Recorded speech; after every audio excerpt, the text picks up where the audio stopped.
Hello and welcome back to my studio. It's Lois here from Lois and Morgana Davidson Art, and today I'm going to be showing you how I painted this summer scene with a lovely blue sky and bright yellow canola fields. But first up, just a quick heads up that my new book, Landscapes in Watercolour, Techniques and Tutorials for the Complete Beginner, is now available to purchase online in the UK and to pre-order elsewhere for delivery quite soon. So just check your local online retailer for details. This is the photograph from Pixabay that I've used for inspiration. I shall leave a link in the description below, and you'll see that I've removed the closest tree in my composition. Most of the other details I've kept pretty much the same, just changed the sizes of the fields very slightly. And obviously this is a watercolour impression, a loose watercolour, just being inspired by the scene. So as always, I'll sketch out the scene very simply in pencil on my watercolour paper. And today I'm using a piece of Milford cold press watercolour paper. It's £140 weight or 300 GSM. It's taped to my board with ordinary decorator's masking tape, and my board's at an angle of about 20 to 30 degrees. I don't pre-stretch my paper, it will buckle a bit as I paint, but as it naturally dries, then it will flatten out. I'm going to be using the wet in wet method. You can see here that I've got a little bit of paint left in my brush. I don't think I washed it out properly, but it won't matter because that's pale blue and I want my sky to be blue. Excuse me. So I'm wetting the sky down as far as the tree line with my large wash brush, which is a Princeton Aqua Elite mottler brush. And this is cobalt blue.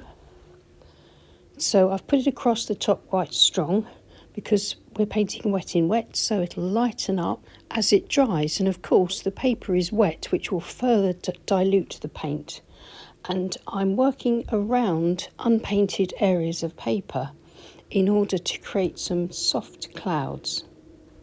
As the paint runs out on my brush, it gets paler and paler, and I can use my damp brush just to soften here and there and enhance the cloud shapes. I'm only painting down as far as the hill because I want the yellow canola fields, so I need to keep that area white of the paper, and I can paint those in later.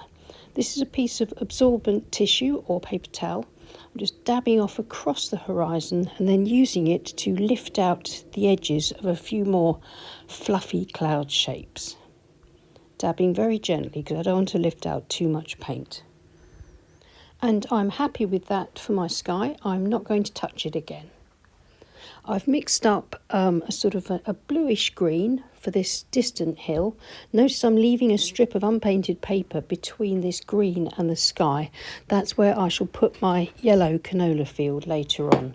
This bluish green is a bit of cobalt blue mixed with some sap green.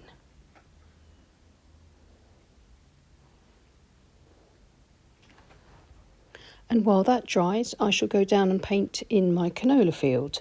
And I'm going to start off with lemon yellow, painting in wet on dry, so I've got a little bit more control. So starting off with lemon yellow, which is a cooler yellow, at the back of this foreground field. And then introducing cad yellow, slowly but surely, into my horizontal brush strokes to warm it up a little as we come forward. The idea here is that stronger, warmer colours come forward, paler, cooler colours will recede. So in order to try and get a little bit of recession, I'm using this idea to try and create depth and distance in this field. I'm also pulling out some shallow diagonals, which will help hopefully just give me the suggestion of the rows of the crop. And as I come to the foreground, I'm using quite rich cad yellow and dabbing it across the front of the field. This is because I want to suggest a few of the flowers growing at the front in the foreground. So just a little more suggested detail in the foreground, and then just the simple brush strokes to create the illusion of the rest of the field. Now this is some sap green, and I'm just introducing this across the front and allowing it to wet blend with the yellow in places, and this hopefully will give me the idea of the leaves and sort of the grasses and stems all growing around at the base of the flowers in the foreground. I'm just introducing that green a little bit, sort of along the rows of the crop. Again, just to suggest a little bit more detail in the foreground, something and nothing really. Because I'm creating a wet in wet environment and allowing the paint to wet blend, it's all softening and giving me just a nice simple effect.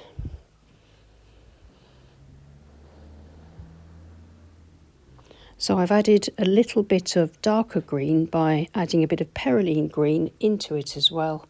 And I'm using this darker green just to pull across the indication of a hedgerow at the border of the field. Using a small round brush just to introduce a little bit more of this dark and to soften the dark in places. Using the brush clean and damp, just moving the paint around a bit.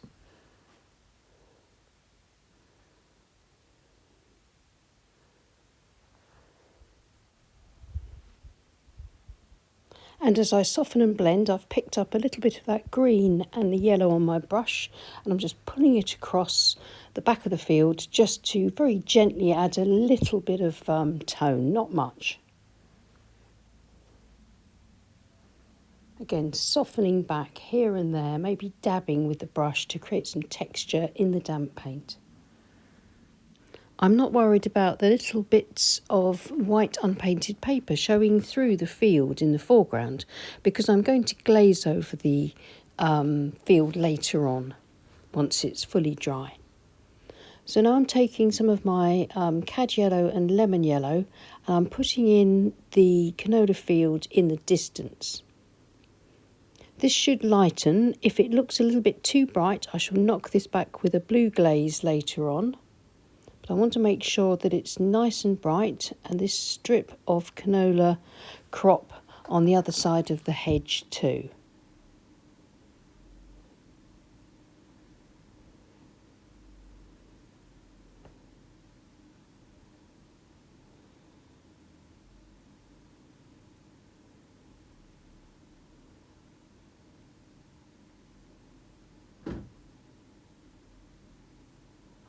Varying up the shades of green here. The idea is that eventually I should have a scene that kind of has quite a few different planes of land, so you can see different field boundaries and hedges and slightly different coloured crops in those fields. So using the tips of my modeler brush, this is mostly perylene green with a bit of sap green, and I'm strengthening up the hedge. I'm starting off with it a little bit wider on the left, getting narrower as the hedge recedes into the distance towards the right, leaving a gap for my tree trunk, because there'll be a tree in the field in front of the hedge. And I'm happy with that as my first layer. I shall leave that to dry completely. Now that it's all dry, I've mixed up a dryish mix of my sap green with a little bit of burnt sienna added to it, just to make it a little bit more earthy. I'm using the corner of my flat brush and just stroking the brush across the texture of the paper to give me some dry brush. You can see I've got sort of a hit and miss texture. You can see the sky through the dry brush marks. I'm just working around adding foliage to my branches that I penciled in at the beginning for my tree.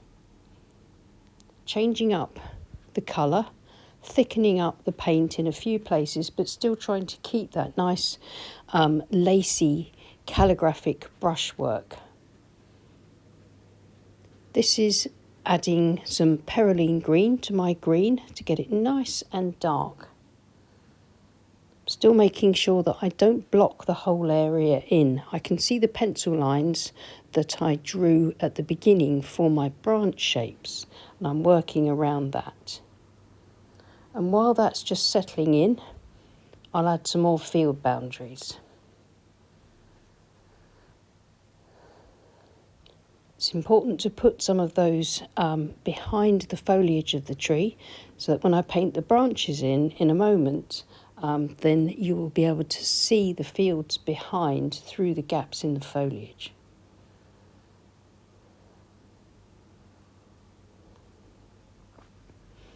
Just quickly mapping in a few trees on this side of the hedge, keeping them nice and small, very simple.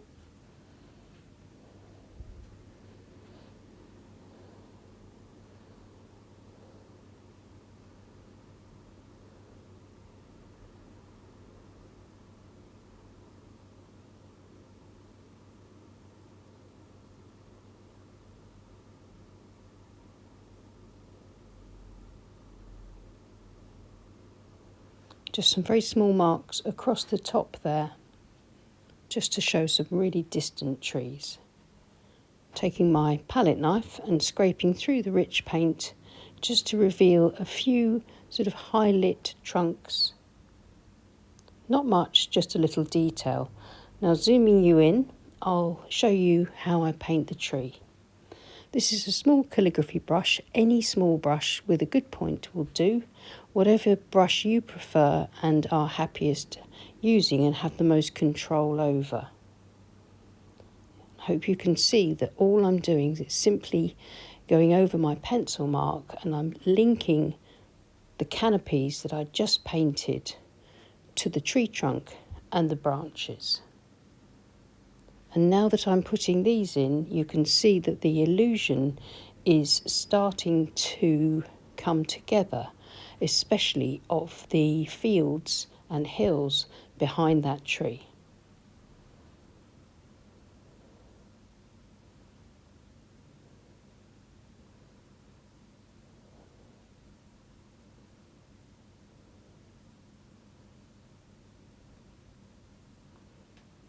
I'm using Payne's Grey, bits of burnt umber for this branch and tree trunk mixture, extending the lines out, quite fine ones out beyond the canopies in a few places, joining up the dry brush work as well.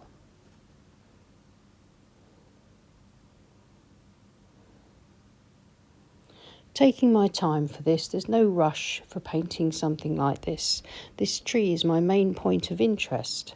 The eye is led to this through the directionality of the marks and the perspective in the foreground canola field, and the directionality in the background of the layers of land and the hedgerows.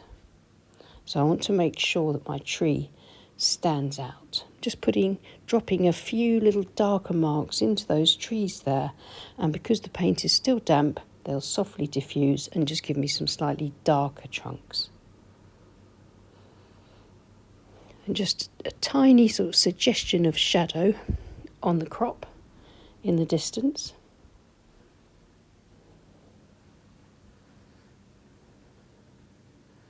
I've decided that my distant canola field was a little bit too bright.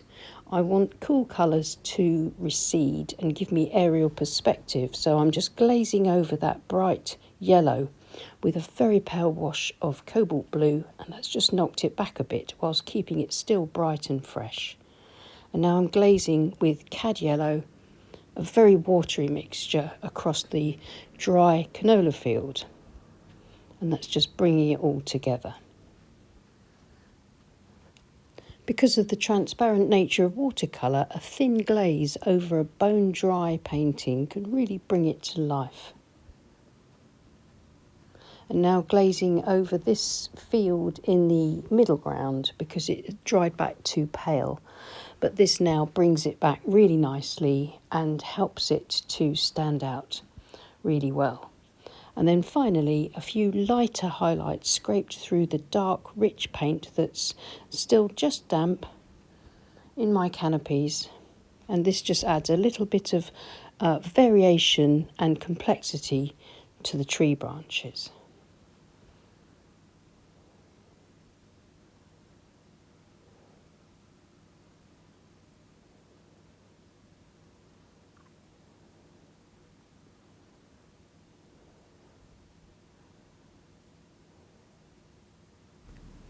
And I think that'll do for this loose watercolour demo. So I'm going to remove the tape and have a look at it, see how it looks with its clean white border.